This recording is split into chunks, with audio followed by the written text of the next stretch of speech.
Rizal at lahat ng lihim nila na hindi natin mababasa sa libro naganap sa bahay na ito. Gusto niyo po bang tuklasin? Yes! Aba, talagang yes na yes, okay? Ito ay dalawang bahay na pinagsama, duplex house ito. Ang first part, ito po yun, naitayo late 1700s. Ang may-ari nito ay si Gregorio Alonso. Makinig kayong mabuti, ito yung kanilang family tree. Si Gregorio Alonso po ay nagkaroon ng anak, ang pangalan Cipriano Alonso, sa kanya napunta ang bahay. Si Cipriano Alonso nagkaroon ng anak, ang pangalan ay Lorenzo Alberto Alonso, ikatlong henerasyon, lolo ni Dr. Jose Rizal. At ang lolo ni Rizal ang nagpasimula ng kontrobersiya. Dahil ang lolo po ni Rizal nagkaroon ng dalawang asawa. Sa unang asawa po ang pangalan ay Paula Florentino. Nang nagpakasal si Paula kay Don Lorenzo, ang edad ni Paula ay 14 na taon. Napakabata. Tinalo po si Freddy Aguilar. Kasi si Freddy Aguilar 16. Ito, pero nagdibo na last year, 18 na ngayon, okay? Di kalauna nagkaanak sila. Ang naging anak nila ay si Jose Alberto Alonso na naging kinatawan ng Pilipinas sa pamahalaang Espanya. Sa panahon natin ngayon, ang katumbas nun isang ambassador.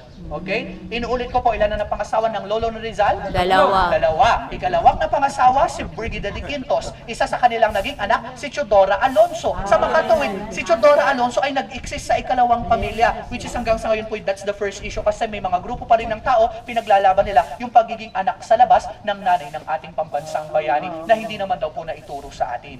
And then ang second issue, nagsimula kay Jose.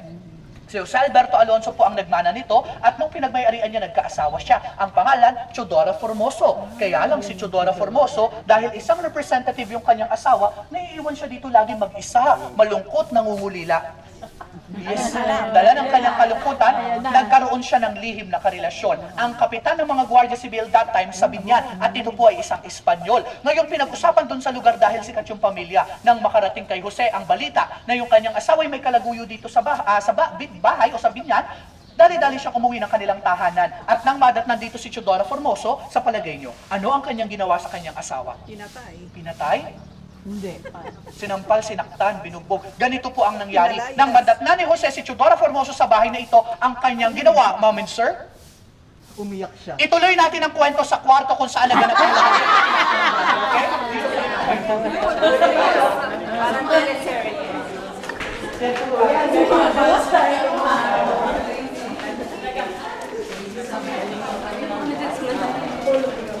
Baby na nagagano.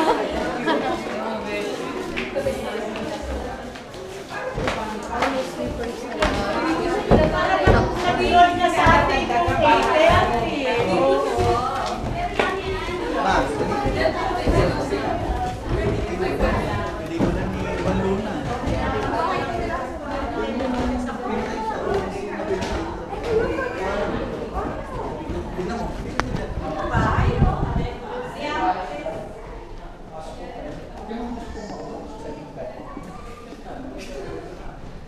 Dito po tayo. Ito yung opisina ni Aguinaldo sa movie. Yan yung courtyard kung saan siya pinatay. So mamaya, this is last house naman. You have more time to take pictures. Tsaka yung sa pinatay si ano, nandun. Yeah. Dito siya Dito siya pinatay. pinatay. Later.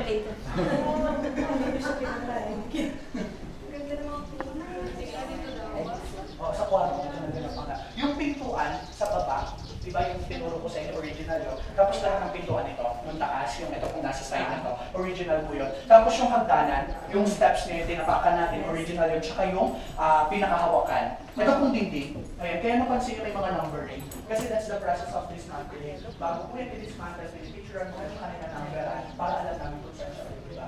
Kaya sa case nito nga, ito lang po ang room number 1 website kasi ito lang yung nakuha namin. Dito po sa ibang parts wala ng mga label. Ay, mayroon pa po tayong kasunod. Tara po, dito po tayo. Lahat ng pangyayari po ay naganap sa kwartong ito. Actually, ma'am and sir, lahat ng pangyayari ay naganap sa kamang ito, kaya ganito na ito. Alam ko ano nasa isip niyo, okay? Antik po ito pero hindi na original sa bahay. Ganito po ang kanilang pinagdaanan. Nang malaman po ni Jose na yung kanyang asawa may kalaguyo dito sa Binyan, umuwi siya ng kanilang bahay. At nang madatnan si Teodora Formoso dito, ang kanyang ginawa, ma'am and sir, sa kwartong ating kinakatayuan ngayon ay kanyang ikinulong ang kanyang asawa. At habang nakakulong dito si Teodora Formoso, si Teodora Alonso po yung nanay ni Rizal, siya po yung nagbibigay ng pagkain araw-araw sa kanyang hipag na nakakulong. Kaya ng isang araw, yung kanyang hipag gumawa po ng sulat. Sa sulat na ito kanyang inilagay, ako'y ikinulong ng aking asawang si Jose sa isa sa mga kwarto ng aming tahanan. Ngunit may nakadugtong doon sa sulat. At ako naman, unti-unting nilalason ng kanyang kapatid na si Teodora Alonso sa pamamagitan ng pagkain binibigay sa akin araw-araw. Pero that's an allegation. Hanggang sa ngayon, hindi po ito napapatunayan pa. Yung sulat po na yung tinapon niya dyan sa bintana. Wala na sir, kinuha ng Guardia Civil.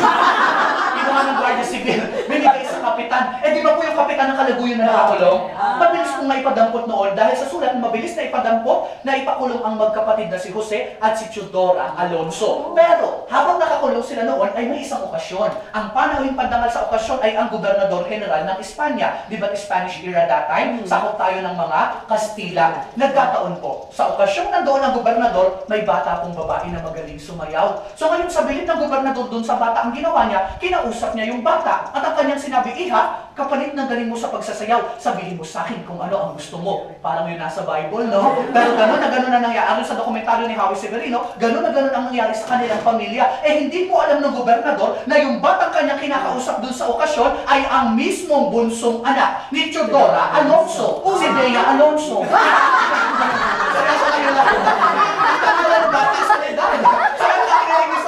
Tulungan niyo po kami, palayain ang aming ina, pati na rin ang aming tiyuhin. Tinupad ito ng gobernador, kaya lang, 2 taon ang hinintay nila bago sila nakalaya. At kahit nakalaya sila, hindi natapos ang problema ng nanay ni Rizal kasi that time, may batas ang Espanya. Ang tawag sa batas, Claveria 1849, nagsasaad na lahat ng mga Pilipino simula ngayon, dapat kayong magkaroon ng sariling apelido. Ang binigay sa pamilya nila ay ang Realonda.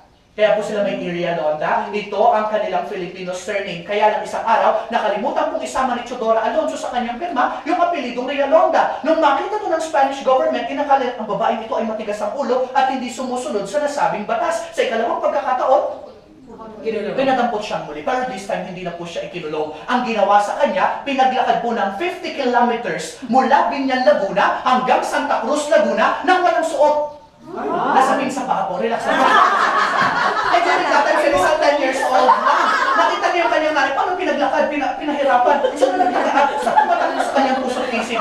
Kaya ang ginawa niya, nung nabuo yung kanyang kaisipan, di kalaunan, binuo niya ang kanyang nobela na Noli Me Tangere. Kaya sa Noli Me Tangere, kung nabasa niyo ito, may isang senaryo doon, si Sisa. Naglalakad ng walang sa pinsapa. Ang kanyang inspirasyon sa senaryo yun, yung kanyang nanay. Pero hindi nangangahulugan na si Sisa ay si Teodora Alonso, okay? Ang bawat karakter sa Noli Me Tangere, fictional characters lamang. Pero ang pinagdaanan ng bawat karakter doon sa kwento ay totoong pinagdaanan yun ng mga Pilipino na nasaksihan ni Rizal sa kamay ng mga Espanyol, pinagsama-sama niya sa Noli Me Tangere, okay? Bago po tayo lumabas, may isang tanong ako sa inyo. May nararamdaman kayo sa bahay? Gusto niyo makilala? Si Jose? Kasi kami mga tour guide dito, hindi lang po kami mga tour guide, kami po yung mga espiritista. May mga painting kami nakuha, bisitahin natin kasi minsan pag trip nila sila ang bumibisita dito, unahan na natin, okay? Dito po tayo. Dito tayo. So, yes, si Bea, no? Walang suot. Sa paa. Sapin sa paa lang pala. Ito po yung kaisa-isang lalaki sa painting, si Jose Alberto Alonso. Marami pong nagsasabi ka mukha, Uncle, opo, Uncle. Siya, marami nga po nagsasabi ka mukha siya ng Rizal, okay? And then ito si Teodora Formoso, ito yung asawa niya na nagkaroon ng karelasyon sa kapitan. Yun nakulong dyan sa kwarto, okay? Actually, yung second part po nito, yung duplex niya, pinatayo ng mag-asawang ito, early 1800s. Kaya lang, sa dami ng problema kinaharap ng mag-asawa, yung buong bahay na ito sa Binyan, binenta po nila. Ibinenta sa babaeng nagngangalang Doña Magdalena Leyva Arevalo. But wait!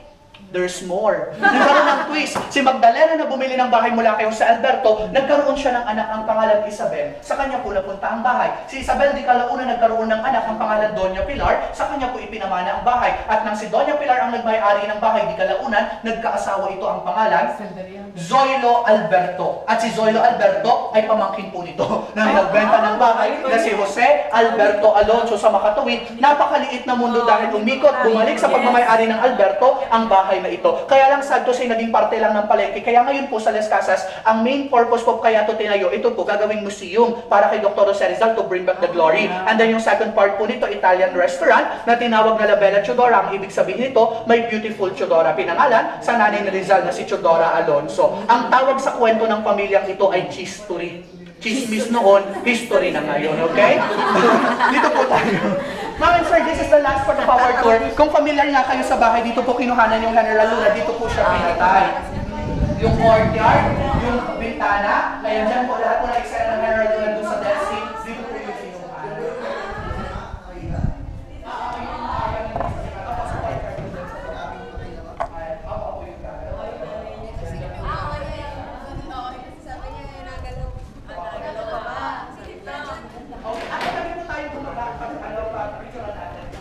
Okay, this is the last part of our tour. Hindi po pwede kayo, walang oras kayo makukulo sa paglibot natin. Dahil sa isang oras at kalahating paglibot natin, isang mensahe po ang paulit-ulit namin sinasabi sa aming mga guests at paulit-ulit din sinasabi sa amin ng may-ari ng resort na si Architect Acuzar. Ito yung kanyang palaging binibigay sa amin. May dating at puso kapag atin silang pinagsama-sama. Gumaganda kapag ating nabibihisan, ngunit pumapangit kapag ating napapabayaan. Ang bawat bahay dito, may kanya-kanya silang damdamin at karakter. May pera sa bulok, sa pagkalinga, sa kalikasan at kapaligiran. Ako pong muli si Unad at ito ang Las Casas Filipinas de Acuzar.